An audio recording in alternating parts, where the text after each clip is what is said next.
Penguatkuasaan Ordinan Darurat Kuasa-Kuasa Perlu Nombor 2 2021 bukan bertujuan untuk menyekat kebebasan media atau kebebasan bersuara mana-mana pihak. Tokoh hukuman 100,000 ini merupakan sebenarnya mencerminkan keseriusan kerajaan, ketegasan kerajaan untuk memastikan berita-berita tak benar itu mampu diterangi dan tidak ordinan itu berita tidak benar adalah apa-apa berita, maklumat, data dan laporan keseluruhan atau sebagainya palsu yang berhubungan dengan COVID-19 atau proklamasi darurat. Bila ada satu berita tidak benar, berita itu disahkan berita tidak benar, berita itu perlu diturunkan daripada portal ke, daripada posting apa-apa, kena turunkan. Itu yang kita utamakan.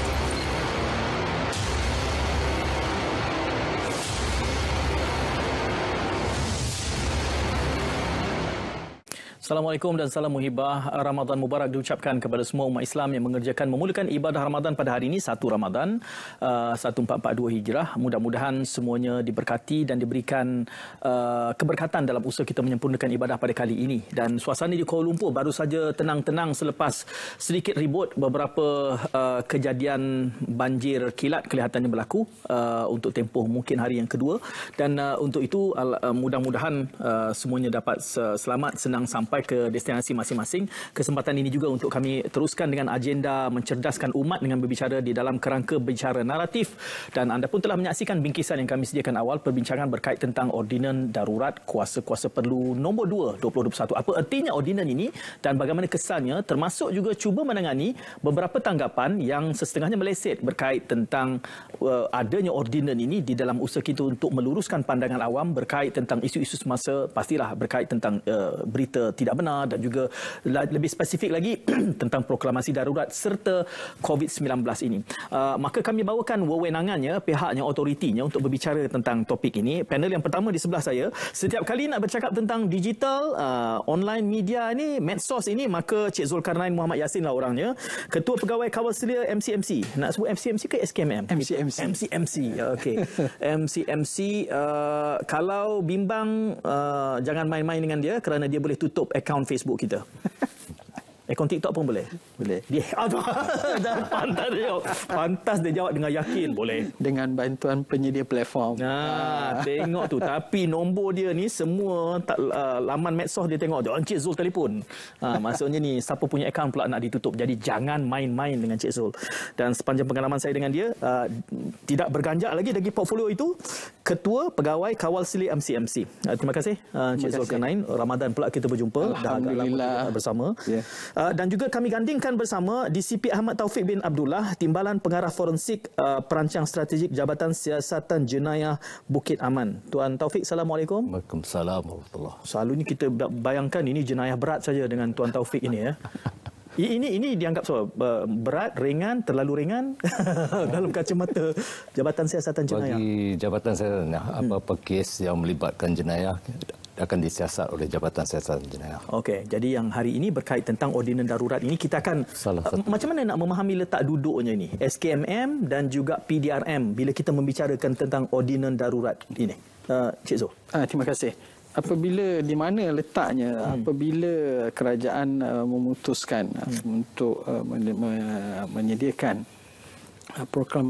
undang-undang darurat kuasa-kuasa perlu nombor 2 ini, dua agensi yang telah dikenal pasti untuk menerajui penguatkuasaan ordinan darurat ini adalah yang pertamanya adalah pihak PDRM dan yang kedua adalah MCMC.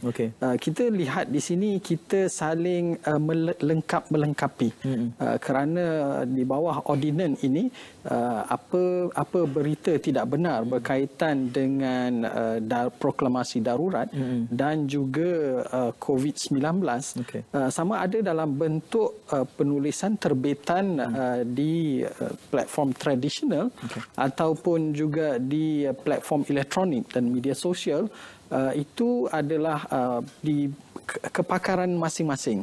Jadi kami di MCMC memanglah secara terus ataupun langsung apa-apa sahaja yang berkaitan dengan internet, MCMC.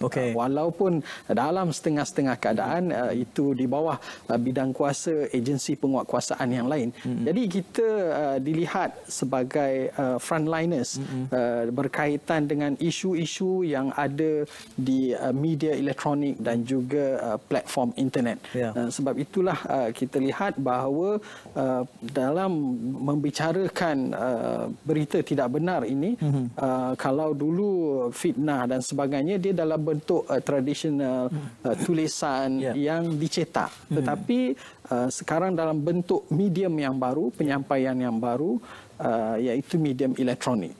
Dan itulah kita lihat, kita gabungkan kepakaran dua-dua agensi ini untuk saling melengkapi bagi memastikan tujuan utama diadakan ordinan ini adalah untuk meningkatkan keberkesanan penguatkuasaan dalam mengekang penularan berita tidak benar berkaitan dua perkara sahaja, iaitu COVID-19 dan proklamasi darurat, juga sepanjang tempoh darurat berkuat kuasa sahaja. Jadi kalau kita lihat dia sangat fokus kepada dua perkara ini, proklamasi dan darurat dan juga COVID-19 dalam tempoh darurat, supaya dalam tempoh ini adalah tempoh yang kritikal dalam kita secara bersama rakyat dan juga kerajaan dan juga agensi penguatkuasa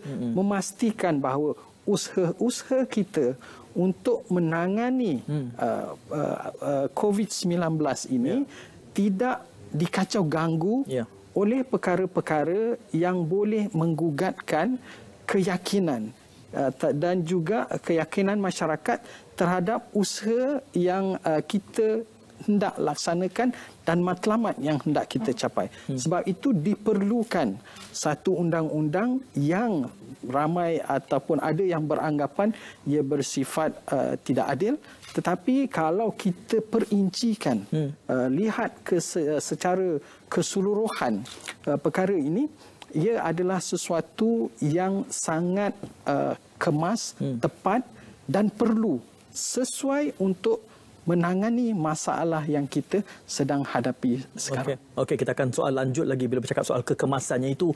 Peranan PDRM di dalam ini benda baru. Selama mana ordinan darurat ni? Katanya dalam sebulan lebih baru kita penguatkuasaannya. Tuan Taufik. Ordinan darurat ni telah dimasukkan sejak 11 Mac di mana ianya digazet dan dikuatkuasakan pada 12 Mac 2021.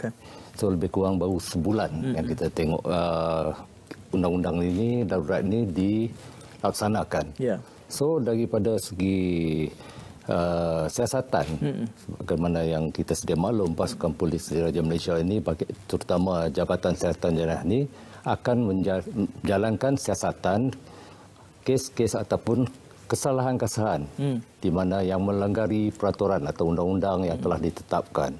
So daripada segi siasatan ini, pihak SKMM dalam kes, especially dalam COVID-19 punya berita tidak benar ini, kita banyak memerlukan bantuan daripada pihak SKMM ataupun MCMC untuk membantu kita tambah sekali mengenal pasti orang-orang yang membuat penerbitan tersebut, sama ada dari media cetak, terutama media elektronik inilah, di mana kepakaran ini adalah dimiliki oleh MCMC dan gandingan yang ada di antara PDRM dalam siasatan dengan bantuan teknikal yang kami panggil bantuan teknikal daripada pihak MCMC ini amat diperlukan bagi kami untuk membantu mengesan orang yang membuat posting-posting tersebut. Dan selain dari itu juga kita nak tengok dari mana media platform mana yang digunakan dan sebagainya. Dan hasil siasatan ini pihak polis akan mengumpul keterangan-keterangan yang ada dengan bantuan pihak SKMM di MCMC ini. Dan kita akan tengok whether we have a case. Kita ada case untuk dibawakan ke keperadilan atau sebaliknya. Tadi Tuan Taufik, Cik Zul ada menyebutkan soal tempoh. Ini terpakai hanya sepanjang dalam tempoh darurat ini saja. Okey, untuk akta ni ordinan ini apa dipanggil ordinan darurat kuasa perlu. Bilangan nombor 2/21 ni hanya boleh dikuatkuasakan sehingga proclamation darurat ini masih terpakai. Iaitu kalau kita tengok kalau ikut daripada ni dia dalam bulan Ogos akan dijangka. Kenyataannya Ogos tapi bergantung kepada kes COVID juga. Yes. Ada kemungkinan di awal mungkin di So bagi tempoh ini kita akan menggunakan ordinan ini untuk menjalankan siasatan, untuk mengambil tindakan terhadap pesalah-pesalah ataupun orang-orang yang kita syaki melakukan kesalahan di bawah ordinan ini. Kalau tadi digambarkan bahawa kesalahannya dua ataupun subjek matternya, saya tak akan menyatakan kesalahan ini mungkin banyak, tetapi subjek matternya dua, iaitu tadi berkait tentang COVID-19, berita tidak benar dan juga proklamasi darurat. Mungkin perlukan sedikit pembutiran kerana itu agak luas kesalahan-kesalahan dinyatakan itu. Bila kita lihat sepanjang pengamatan kami, perbincangan tentang proklamasi darurat tidak banyak berkaitan dengan darurat ini tidak banyak dibincangkan. Apa yang kita bimbangkan adalah kalau kita lihat ia apa-apa bentuk berita tidak benar berkaitan dengan proklamasi darurat dari segi legitimasinya. Yang pertama. Yang kedua, berkaitan dengan mungkin akan mendatangkan kegentaran awam ataupun ajakan kepada perkara-perkara yang boleh menggugat keselamatan awam kerana membantah proklamasi darurat ini. Itu satu adalah boleh termasuk dalam ordinan darurat kuasa-kuasa perlu nombor 2 ini. Tetapi kita lihat tidak banyak daripada pemantauan yang dibuat oleh agensi-agensi, kita dapati proklamasi darurat ini tidak banyak isu. Jadi secara umumnya rakyat menerima bahawa ini adalah satu keperluan dan perbincangan pun tidak banyak, hanya mungkin kita biasalah itu isu-isu tabir urus, governance dan juga politik itu memang biasa dibincangkan dan kita pun lihat tidak ada sekatan ataupun tindakan yang diambil di bawah ordinan ini berkaitan dengan proklamasi darurat. Namun begitu, aspek yang kedua yang kita lihat dengan COVID-19 ini, kita secara umumnya kita dapati bahawa rakyat menerima satu adalah bahawa ini adalah needed measures ataupun perkara yang diperlukan. Jadi penerimaan itu kita lihat amatlah apa kita kata bila ordinan ini dikuatkuasakan 12 Mac, kita dapati bahawa kes-kes telah menunjukkan trend menurun. Jadi itu yang kita katakan. Sebagai contoh saya katakan, bila kita menetapkan norma baru, sebagai contoh di bawah Akta 342 pemakaian mask, pendaftaran menggunakan MySejahtera dan pemakaian pelitup muka, SOP itu ada sandaran undang-undang dan juga ada sandaran hukuman. Jadi apabila masyarakat melihat bahawa SOP bukan SOP biasa-biasa. Ada undang-undangnya. Ada sandaran undang-undang, ada sandaran penguatkuasaan, ada sandaran hukuman jika tidak dipatuhi. Kerana apa? Ini perkara yang penting. Sebab itulah kita lihat undang-undang itu diperlukan sebagai satu sandaran untuk menguatkuasakan norma baru. Jadi kalau kita cakap norma amalan biasa, orang tidak akan ikut. Tetapi dengan adanya sandaran penguatkuasaan, sandaran hukuman, mereka akan faham. Satu, bukan tujuan untuk menghukum, tetapi memahami bahawa hukuman yang disediakan di sebalik peraturan itu adalah untuk menjaga kemaslahatan umum. Itu yang, jadi kita patuhi undang-undang kerana kita tahu bahawa hukuman yang tinggi dikenakan adalah untuk menjaga kepentingan kita, bukan bersifat menghukum. Jadi kalau kita lihat dalam aspek ordinan ini banyak diperkatakan tentang kuasa mahkamah. Jadi apabila sesuatu kes dibawa ke mahkamah, kadang-kadang kita ataupun masyarakat melihat sesuatu perkara itu, kenapa mahkamah memberi hukuman yang tidak setimpal katakan. Tetapi itu budi bicara mahkamah setelah melihat fakta dan sebagainya. Sebab itu kita katakan bahawa hukuman yang tinggi ditetapkan oleh undang-undang, tetapi budi bicara mahkamah dan penghormatan kepada keputusan yang dibuat oleh mahkamah harus kita hormati. Dan di situlah bila kita lihat cantiknya ordinan ini, walaupun banyak kata-kata ia bersifat drakonian dan sebagainya, tetapi kita tidak menarik peranan ataupun menidakkan peranan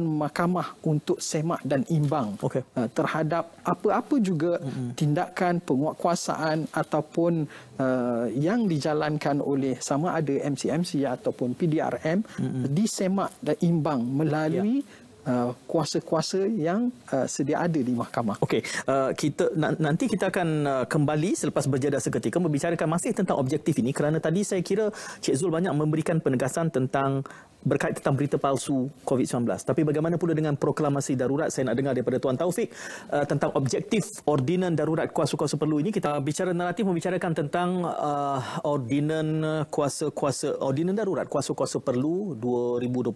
Dua panelis, DCP Ahmad Taufik Abdullah dari Jabatan Siasatan Jenayah dan juga Zulkarnain Mak Yassin, Ketua Pegawai Kawal Selia MCMC. Kita sudah membicarakan banyak berkait tentang keperluannya, tujuannya. Tetapi saya gantung tadi satu soalan, kerana digambarkan ordinan darurat ini akan membuat rujukan kepada dua perkara utama, iaitu satunya berita palsu yang terkait tentang COVID-19 dan yang keduanya adalah tentang proklamasi darurat. Jadi dalam kacamata PDRM melihat ordinan ini, objektifnya, tadi banyak dibicarakan tentang berita palsu, tapi proklamasi darurat ni apakah ada sudut pandangnya yang mungkin PDRM rasa perlu kita ketengahkan objektifnya? Okey, terima kasih. Dalam kerajaan mewujudkan ordinan darurat langkah-langkah kuasa-kuasa perlu nombor 2 ini, kita melihat daripada segi objektif apakah tujuan sebenarnya ordinan ini diwujudkan. Pertama sekali ianya adalah untuk memastikan isu penyebaran berita-berita tidak benar ini dapat dibendung. Kerana ini akan menyebabkan kegusaran masyarakat. Dan untuk kekangan mengekang penularan berita-berita tidak benar ini, kerana ianya akan melibatkan keselamatan umum, kehidupan ekonomi dan juga ketenteraman awam. Jika kita tengok daripada kadang-kadang berita yang tidak benar dikeluarkan ini, kerana masyarakat akan merasa bimbang dan mula mempersoalkan tentang sesuatu isu yang sepatutnya tak ada. Oleh itu, ianya akan menimbulkan berbagai masalah, kebimbangan masyarakat ini.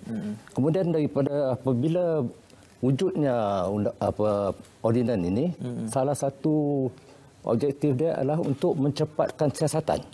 Kerana kita tengok, kalau kita ambil tanpa ordinan ini, siasatan ini akan mungkin makan masa yang panjang untuk kita mendapat bukti, mengumpul bukti dan sebagainya.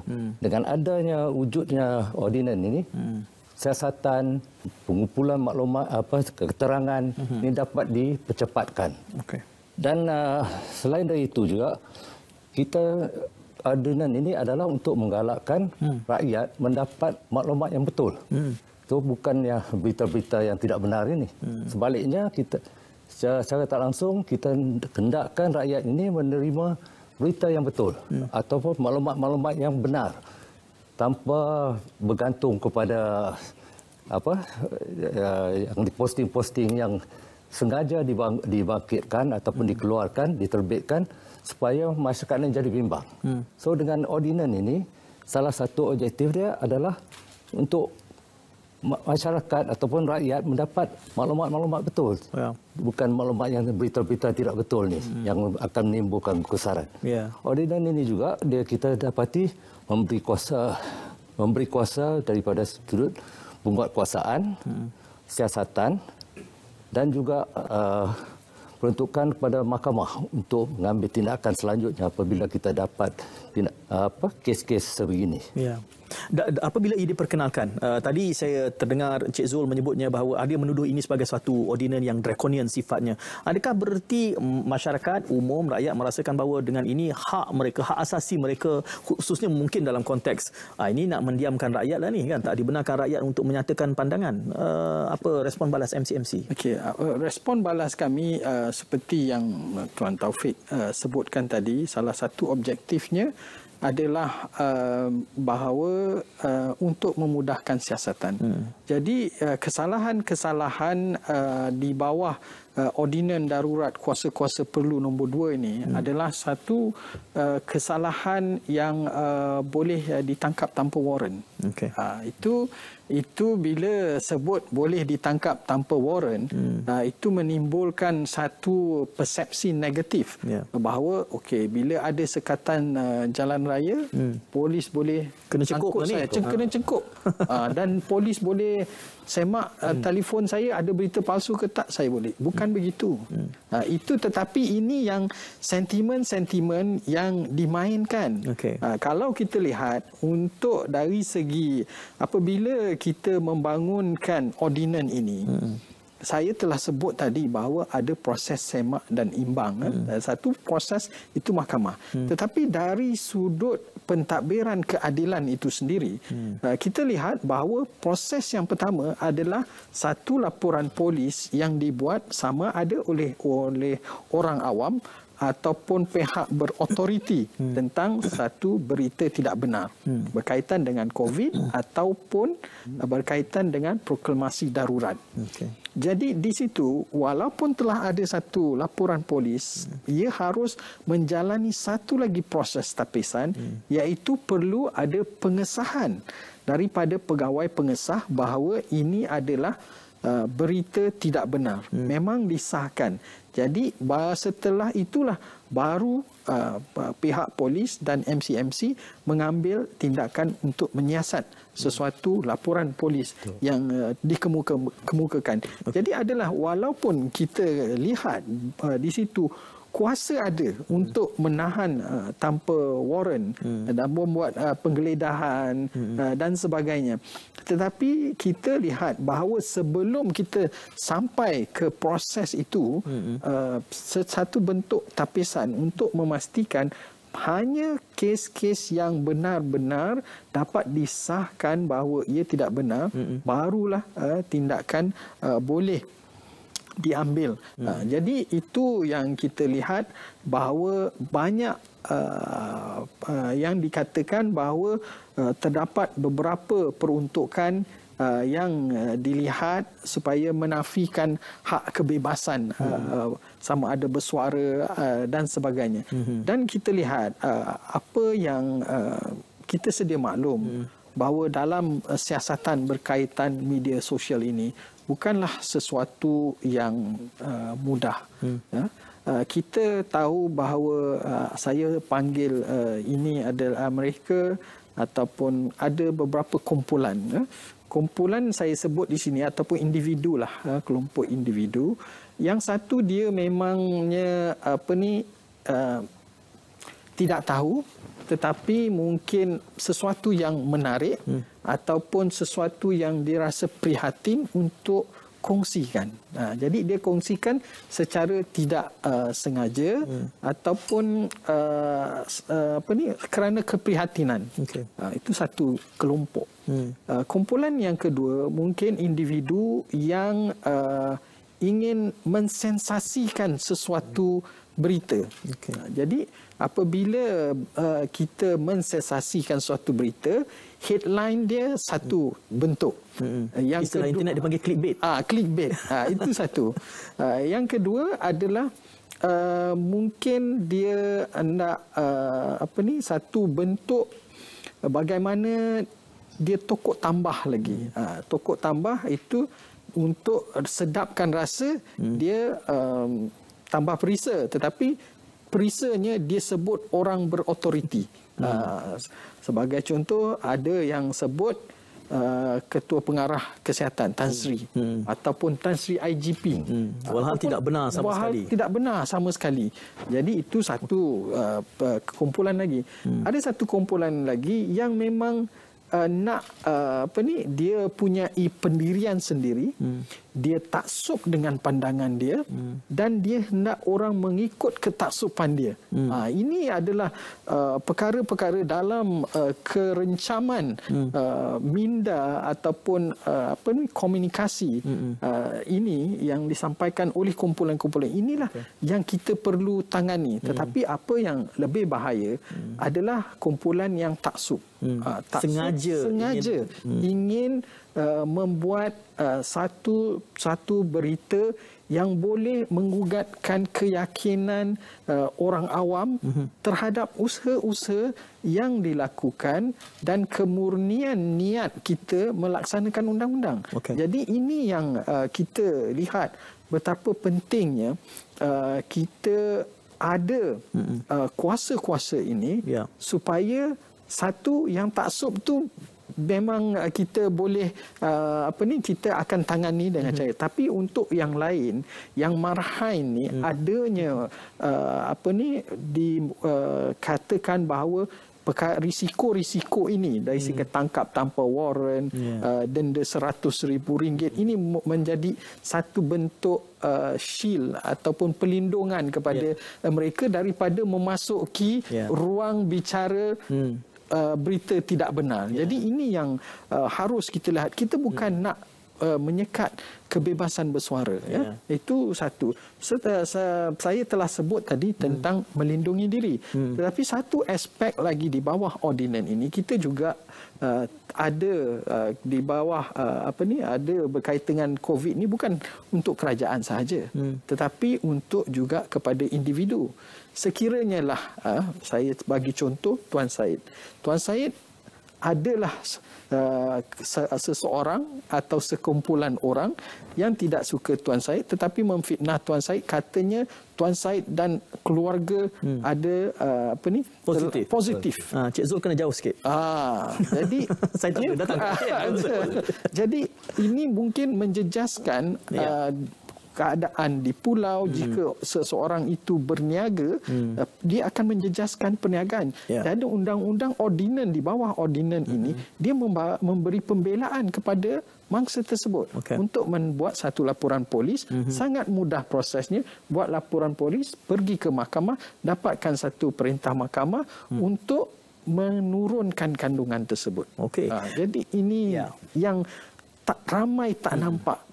Saya kira untuk kita nampak secara lebih jelas, mungkin kita boleh merujuk di sepanjang sebulan lebih ini pelaksanaannya, apakah sudah ada kesnya yang terpakai di dalam ordinan ini. Ordinan Darurat Kuasa-Kuasa Perlu nombor 2 2021 bersama PDRM dan juga MC. Saya tanyakan tadi satu soalan, Tuan Taufik. Mungkin juga kita harus melihat, kerana kelihatannya kita sudah pun ada undang-undang yang terkait tentang multimedia misalnya, dan juga kita ada Akta Berita Tidak Benar, dan kini kita ada ordinan ini. Tadi digambarkan ianya akan lebih cepat prosesnya. Mungkin elok kita rujuk terus kepada antara kes-kes yang sudah pun dalam siasatan semenjak sebulan ini. Apa yang boleh kita kongsikan, Tuan? Okey, terima kasih. Semenjak ordinan darurat kuasa-kuasa perlu nombor 2 ini dikuatkuasakan, iaitu 12 Mac yang lalu, setakat ini pihak PDRM telah membuka sebanyak 6 kertas siasatan berkaitan kes-kes berita tidak benar ini. Ini jelas menunjukkan bahawa pihak PDRM atau pihak polis, walaupun di ordinan ini memberi kuasa yang amat luas kepada pihak polis untuk menyiasat, menangkap, menggeledah dan sebagainya, tetapi kita baru setakat ini hanya 6 kes yang kita buka. Ini menunjukkan bahawa kita tidak sewenang-wenangnya menggunakan ordinan ini untuk macam seperti mana yang disebut tadi, macam satu benda untuk menghalang orang daripada satu kebebasan, menghalang kebebasan bersuara oleh dia. So bukan semua kes yang kita akan, setiap laporan itu kita akan tapis dan pastikan yang betul-betul ada unsur-unsur berita tidak benar, barulah kita akan membuka siasatan dan ambil tindakan susulan. So ini jelas bahawa PDRM tidak sewenang-wenangnya menggunakan kuasa-kuasa darurat ini untuk mengambil tindakan kepada setiap komen ataupun penerbitan yang dibuat. Kita akan tapis dan kita dengan bantuan pihak MCMC kita akan tengok sama ada butir-butir yang di terbitan tersebut mengandungi apa-apa berita tidak benar ataupun berita itu mungkin benar dan separuh benar dan sebagainya. So ini adalah jelas bahawa kita tak sewenang-wenang menggunakannya. Ya. 6 kertas siasatan ni, Tuan Taufik, ia daripada berapa laporan sekiranya ada datanya? Laporan mungkin lebih saya tak dapat beri data je, tapi laporan memang banyak kita terima laporan. Tetapi akhirnya kita akan buat tapisan dengan pihak SKMM dan sebagainya. MCMC akan tapis dulu, kita tengok apa yang tidak benar. Kita akan minta bahagian apa kita panggil tu yang untuk pengesahan daripada pegawai pengesah. Dia ni akan menilai dan tengok ada tak unsur-unsur tidak benar situ. Barulah kita akan mengambil tindakan, membuka kertas siasatan dan menjalankan siasatan selanjutnya. Cik Zul, 6 ini, adakah dengan sebab 6 ni kita anggap yang digambarkan tadi bahawa terdapat trend yang menurun dalam konteks berita tidak benar COVID-19 ini? Ada dua perkara ya. Yang pertama, kita lihat 6 ni kita satu angka trend yang menurun, memang kita trend yang menurun. Yang kedua adalah berkaitan dengan bahawa laporan yang lain bukan kita tidak siasat ada jalan lain yang kita ambil atau apa yang kita sebutkan sebagai administrative action. Administrative action ini adalah kita laporkan terus kepada penyedia platform seperti Facebook, Instagram, Google dan sebagainya, YouTube. Itu yang saya kata nombor Encik Zul tu bahaya tu. Dia telefon je Google, tutup website tu. Jadi untuk kita bawa turun kandungan yang kita anggap bersifat tidak benar. Dan selain daripada itu juga di peringkat MCMC dalam menangani kita bukan nak undang-undang ada, tetapi kita tidak berhenti usaha kita untuk advokasi ataupun berdakwahlah tentang perlunya amalan menyemak, perlunya kita menahan diri kita daripada mengeluarkan berita-berita tidak benar. Kita secara langsung bekerjasama dengan pihak Facebook, MCMC dan Facebook menjalankan kempen untuk berkaitan dengan COVID-19 ini. Jadi kita berkolaborasi bagaimana rakyat dan orang ramai boleh mendapatkan maklumat yang tepat. Jadi kolaborasi kita dengan penyedia platform bukan setakat untuk menurunkan kandungan, tetapi mengupayakan masyarakat. Sebab itulah kita sentiasa bekerja dalam keadaan serampang dua mata. Yang pertama, kita sebanyak mungkin untuk bercakap tentang advokasi, tentang amalan terbaik dalam melindungi diri kita daripada menjadi sama ada mangsa penipuan ataupun risiko dikenakan tindakan undang-undang. Itu kita teruskan. Tetapi seperti yang saya kata, manusia ni kalau tidak ada sandaran undang-undang, dia penerimaan dia ataupun pemahaman dia tentang risiko itu dia tak nampak. Kita nak percaya perkara yang tak nampak itu susah. Tetapi bila ada sandaran undang-undang, ada sandaran hukuman, di situ mereka nampak risikonya. Jadi peranti dirampas, akaun kena bawa turun, kena reman.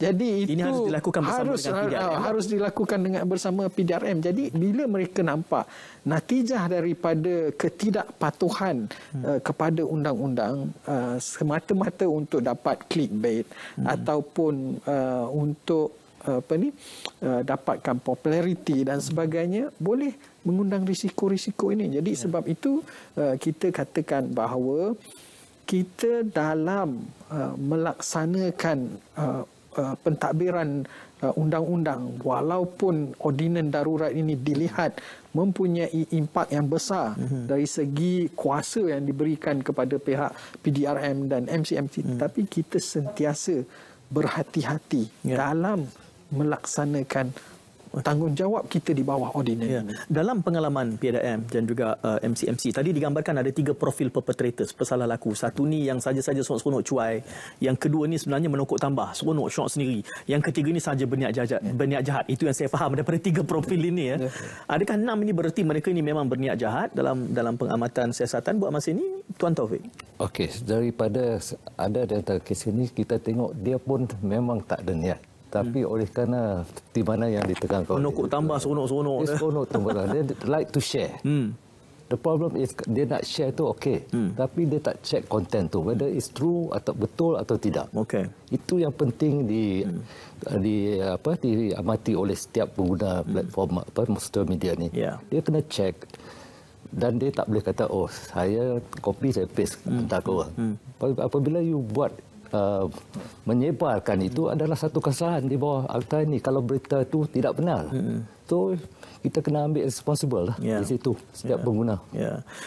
Malangnya ke-6 kes ini masih lagi dalam pengadilan belum. Jadi kita tidak boleh membutirkan satu-satu. Saya tak pasti kalau tuan-tuan berdua boleh membutirkannya bentuk kesnya. Nak juga tahu mana rupa orang ni yang nakal-nakal ni kan, kalau betul ianya bersifat sebegitu. Kerana kita sudah cuba membubarkan beberapa elemen tadi, menggambarkan bahawa ia merupakan suatu cara untuk mengekang daripada kebebasan bersuara. Itu telah pun kita jawab, dan kita juga sudah melihat bagaimana jumlah kesnya digambarkan menurun. Persepsi saya adalah apabila ordinan ini diperkenalkan, maka timbul rasa takut. Prevention tadi itulah. Cik Zul banyak menyebutkan tentang itu, dan sekaligus kita melihat bagaimana 6 saja siasatan telah dibuka failnya, dan kita akan kembali selepas ini melihat kepada dampaknya yang menyusul selepas ini, khususnya apabila ordinan ini tempohnya hanya sepanjang darurat ini saja. Kedua panel pada malam ini iaitu PDRM dan juga MCMC masing-masing, DCP Ahmad Taufik Abdullah dan juga Encik Zulkarnain Mak Yassin, bercakap tentang ordinan darurat kuasa-kuasa perlu 2021. Banyak yang kita bicarakan di mula tadi, mungkin anda baru saja mengikuti perbincangan ini. Ia hanya terpakai ordinan ini dalam tempoh darurat, dan itu saya tanyakan tadi. Saya gantung satu soalan berkait tentang tempoh ini dalam keadaan di mana darurat ini digambarkan Ogos, tapi mungkin lebih lama, mungkin lebih awal. Jadi fleksibiliti, keanjalan ini, bagaimana bidang kuasa PDRM dan juga apakah bererti besok katakanlah dimansuhkan darurat ini, maka yang kertas siasatan ini masih terpakai. Macam mana proses undang-undangnya? Apa nasihat daripada Tuan Taufik? Okey, daripada kita tengok proses undang-undang yang ada apabila proclamation of darurat ini disahkan, dan ada satu clause dalam ini di mana undang-undang ini akan berkuat kuasa 6 bulan selepas penamatan. That means untuk menyiapkan, mengkomplitkan kita punya siasatan dan tindakan-tindakan yang lain. Supaya kalau dia putus itu, itulah saya bayangkan tak boleh buat jahat di ujung-ujung sana. So dia ada 6 bulan sebelum selepas proclamation darurat ditamatkan, dia ada lebih kurang 6 bulan lagi untuk kita menyelesaikan kes-kes yang disiasat. Kuat kuasa, masih berkuat kuasa. Kita banyak bercakap soal online. Adakah bererti kalau kesalahan berita palsu itu dibuat secara fizikal, bukan online, terpakai juga dalam ordinan ini? Ya, terpakai. Dan sebab kalau kita lihat takrifan itu, dia tidak membezakan antara online dan juga cetakan. Ada juga mungkin orang yang kita rasakan mungkin konvensional sedikit. Mungkin dia buat leaflet dan ditinggalkan di pintu-pintu masjid. Kena tengok cap jari lah daripada PDRM pula. Dan sekarang kita ada masjid pun dah canggih, ada CCTV dan sebagainya. Jadi mungkin mereka tinggalkan di masjid, rumah-rumah ibadah dan sebagainya. Ini memang tidak terlepas lah. Jadi penguatkuasaan itu bukan setakat online, tetapi ramai yang memilih untuk online kerana the multiplier effect tu. Kalau sesuatu yang viral tu, kita akan nampaklah dalam WhatsApp forwarded many times. Maknanya itu kuasa gandaan apabila kita menggunakan platform elektronik ini. Jadi memanglah itu satu. Yang kedua, bila kita lihat bahawa apa yang mungkin kita tidak sedar bahawa undang-undang ini bukan unik kepada negara kita. Banyak lagi negara-negara lain juga dalam menangani berita palsu menggunakan undang-undang yang bersifat ataupun dalam keadaan darurat. Cumanya apa yang ingin kita sampaikan adalah kita harus melihat perspektif ataupun undang-undang ini dengan mata hati yang terbuka. Sebagai contoh, kita lihatlah hujan yang turun itu dikatakan rahmat, tetapi ada yang menganggap hujan yang turun itu sebagai bala. Jadi kita harus berlapang dada dan melihat bahawa sesuatu yang dibuat itu, yang diadakan bukannya untuk membinasakan, tetapi untuk menjaga kemaslahatan umum, menjaga kebajikan, dan yang paling penting bahawa matlamat kita untuk putuskan rangkaian COVID, untuk memastikan kejayaan program vaksinasi kita berjalan dengan lancar. Kita tidak mahulah atas kealpaan kita, atas keinginan kita untuk mendapatkan populariti, kita mengganggu gugat apa yang dihasratkan. Undang-undang ini hanya terpakai untuk masa yang singkat, untuk tujuan yang khas. Bukan untuk menyekat kebebasan bersuara atau untuk menidakkan kebebasan kita untuk menyatakan pandangan kita tentang sesuatu isu. Ya, saya ada tanya sedikit kepada Tuan Taufik tadi, kerana digambarkan bahawa dengan ada ordinan ini maka tindakannya, tindak balasnya akan lebih cepat dan tangkas. Kerana kita sudah sedia ada undang-undang tersendiri untuk govern, misalnya multimedia, dan kita juga ada akta berita tidak benar. Apa bezanya kini sudah ada ordinan ini berbanding dengan peruntukan-peruntukan yang sudah ada sejak awal? Okey, dari segi ordinan yang ada sekarang ni atau wujud ini, ianya satu yang memudahkan lagi pihak siasatan dijalankan dan juga pembuktian dan sebagainya dari segi pembuktian. Kalau kita tengok yang undang-undang lain yang sedia ada seperti di bawah penal code ataupun akta multimedia dan sebagainya, dia punya proses lebih panjang dan memerlukan ini. Kerana dalam keadaan tempoh COVID-19 ni, kita perlu tindakan yang lebih cepat supaya kita dapat menanganinya, kita dapat menyekatnya, ataupun kita dapat mengambil tindakan terhadap orang yang melakukan kesalahan ini dengan segera supaya benda ini dapat dikawal. Kalau kita masih cara lama ni, dia mungkin makan masa lama dan orang beranggap tak ada tindakan yang konkret diambil oleh pihak penguatkuasa. Itu yang saya nampak lah. Tadi digambarkan ada tindakan yang sifatnya administratif, dan saya dapat mencerap tindakan itu gambarannya adalah menurunkan daripada platform-platform yang sedia ada. Ini disebabkan oleh pemiliknya tidak dapat dikenal pasti, maka itu apa maksudnya? Kalau ikut ordinan ini, kalau ikut ordinan, kita ada dua langkah yang boleh kita ambil. Yang pertama administratif, mana kita terus report abuse kepada pihak platform. Jalan yang kedua adalah mendapatkan perintah mahkamah. Jika suspek itu tidak dapat dikenal pasti, bahawa mahkamah akan mengeluarkan satu perintah. Dan perintah ini akan saya katakan akan sampaikan, maknanya kita hantar perintah mahkamah itu secara elektronik, sama ada dia alamat email ataupun di wall Facebook dia, dan juga kita hantar juga notis yang sama kepada penyedia platform. Jadi apa yang kita nampak di sini, undang-undang yang sedia ada sekarang ini tidak ada proses mahkamah. Jadi dalam perbincangan kita bersama dengan penyedia platform, mereka menganggap bahawa apabila kerajaan ataupun pihak kerajaan ataupun pihak penguatkuasa menghantar satu notis penurunan kandungan, itu adalah berbentuk administratif dan juga menyekat kebebasan bersuara. Tetapi bila kita perkenalkan proses perintah tersebut dikeluarkan oleh mahkamah, maknanya ia telah melalui proses satu perundangan. Jadi dan itu satu, dan kedua, mereka yang terkesan dengan perintah mahkamah tersebut boleh juga datang balik kepada mahkamah untuk mengenepikan perintah tersebut, kerana jika memang betul apa yang beliau katakan bukan tidak benar, tetapi suatu yang benar, tapi kena buktikanlah.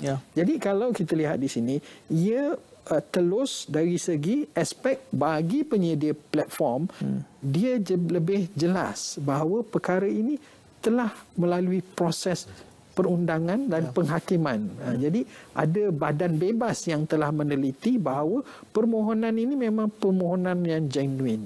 Jadi ada proses timbal balasnya. 1 minit Tuan Taufik, nasihat kepada penonton kita berkait tentang ordinan ini. Okey, pihak PDRM merayu pada orang ramai agar menjadi pengguna platform media sosial ni yang berhemah ataupun bijak dan tidak menyebarkan sebarang berita tidak benar tanpa membuat pengesahan terlebih dahulu. Dan pihak polis tidak tergagap untuk mengambil tindakan yang tegas ataupun berkompromi dalam untuk kita mengekang penularan berita-berita tidak benar ini. Dan akhir sekali kita berayu kepada pihak semua pengguna, jadilah pengguna yang bertanggungjawab dan elakkan daripada menyebar berita-berita yang tidak benar. Tambah-tambahlah Ramadan ni, cukup-cukuplah rehat kan. Kalau isunya yang saya timbulkan tadi, kalau memang berniat jahat, kalau dia, saya sebutkan pada Tuan Taufik dan juga Cik Zul sebelum kita ke udara, ada setengah budak-budak nakal ni dicuai saja seronok-seronok kongsi je, itu seperkara lah. Tapi kalau betul dia berniat nak memesongkan kefahaman, itulah, nanti nak minta tuan-tuan datang semula, kita nak rujuk kes ni apabila ditutup. Kita nak kaji, saya sebut tadi kepada pegawai MCMC, proses yang berlaku selanjutnya, insyaAllah. Jadi terima kasih kepada Tuan Taufik dan juga Cik Zulkarnain, dan terima kasih kepada semua penonton. Selamat menjalani ibadah Ramadan. Jumpa lagi. Assalamualaikum. Salam muhibah.